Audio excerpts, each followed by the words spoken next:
नमस्कार, मी श्रवण दत्तेस, पोलीस अधीक्षक नंदुरबार.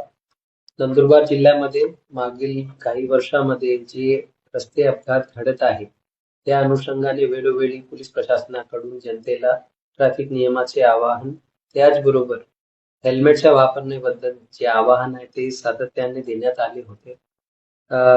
तरी देखील मोठ्या प्रमाणात रस्ते अपघात वाढत असल्यामुळे व त्यामध्ये जे फॅटल ऍक्सिडेंट्स आहे आणि फॅटॅलिटीज आहे ते वाढत असल्यामुळे पुन्हा एकदा सर्व नंदुरबारकरांना नंदुरबार जिल्हा पोलीस दलातर्फे खूप कणकणीत आव्हान आहे. आपण सर्व लोक आपली सुरक्षासाठी व आपले परिवारांची सुरक्षतेसाठी नक्की चांगले हेल्मेटचा आपण परिधान करा, त्याचा वापर करा.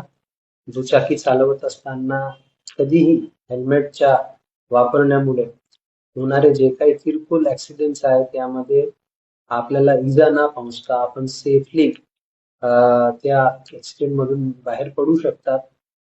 मागील काळामध्ये नंदुरबार जिल्ह्यामध्ये 2024 मध्ये एकूण 169 ऍक्सिडेंट झालेले आहेत. त्यामध्ये दुर्दैवाने 192 लोकांचे जीव गेले आहेत. त्याचबरोबर मागच्या वर्षी 185 ऍक्सिडेंट झालेले आहेत. त्यामध्ये 202 लोकांचे जीव गेलेले आहेत. ही अत्यंत दुर्दैवी बाब आहे.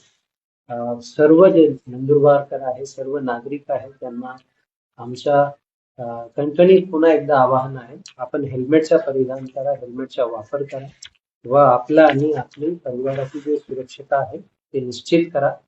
नंदुरबार जिल्हा पोलीस दलाकडून हेल्मेटचे बद्दल खूप कडक कारवाई करण्यात येईल आणि जे कोणी ट्रॅफिकचे नियमाचं उल्लंघन करत आहे त्याचबरोबर हेल्मेटचा वापर करत नाही असे सर्व लोकांवर आम्ही जे प्रचलित कायदा आहे त्या अनुषंगाने सक्त कारवाई करणार आहे. सर्वांनी पोलीस प्रशासनाला सहकार्य करावा. आपली सुरक्षासाठी व आपल्या परिवारांच्या सुरक्षतेसाठी नक्की हेल्मेटचा वापर करावा. धन्यवाद. जय हिंद, जय महाराष्ट्र.